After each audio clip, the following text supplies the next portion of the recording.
Good evening, everyone. I'm Gina Moncio, and I'm gonna report number 12, 13, and 14 tips of making a cover letter. So, number 12 of the tips in preparing a cover letter is be factual. Never misrepresent yourself by overstating your experience and skills. In short, don't exaggerate. So, be factual. You must state your self or experience. Yung iba lang sa cover letter kung saang truth and kung saang accurate. For example, butang ka ito nga hardworking but inag-abot sa time nga dili makita nga hardworking, so it's more conflict. So you must include or state sa imuhang cover letter kung unsa gyud to ang tinuod o unsa gyud ang imuhang kanang skills. And importante po na dili man pod sa dapat a cover letter is gyud dapat takas gyud kinadaghan kag experience imong stateanan, but wala ito inaabot sa panahon na dili day na mo imuhang gipakita, so murag ma-conflict siya.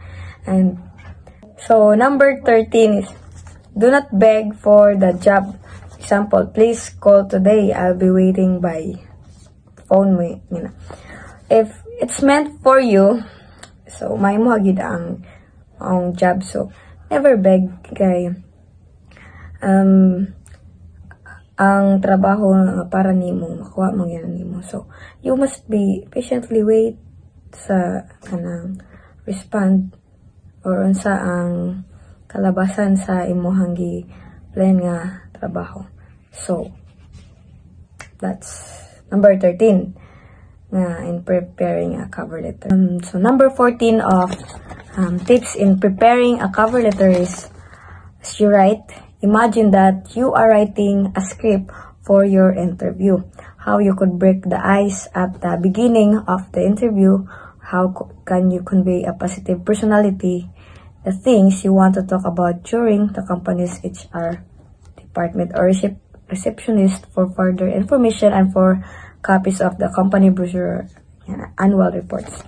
So first is how could you break the ice at the beginning of the interview? So kanang how man sama nato pagpakita gid is mag-start yun na siya sa with confidence, and the way you greet the mga nag-interview nimo, start with confident and friendly greetings, or syempre dili mo wala ang smile, so that mag-start ang kay confidence, mag-start na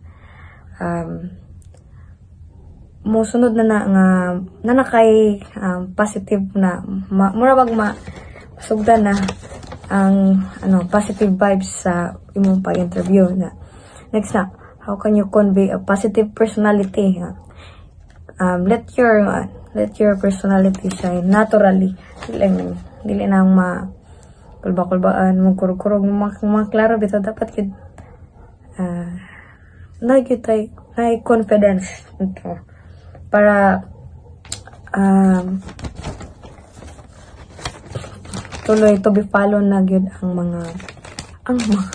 to be follow ang muhang mga positive, natural agad, normal agad na pagka ikaw daw na maharap ka sa mga interview, ano pa man ang be true to yourself man yan. Isa mag-prepared ka, kinataasan ka yung memorize na mga imong istorya na sa imong interview nimo, dili na masud sa imong makulbaan ka, mawa na manang be natural, speak literal, and confidence with confidence. And also it's important to identify the key experience and skills na gusto nimong ma-highlight sa imong interview. So piliin to nang the most number 1 gina na is hardworking. Namo dyan na ang number 1 na ma-state ko sa interview na hardworking, capable to adjust na mahimo nimo kamo adjust sa trabaho. Yan ang mga example. So that's all of the tips in preparing a cover letter. Thank you.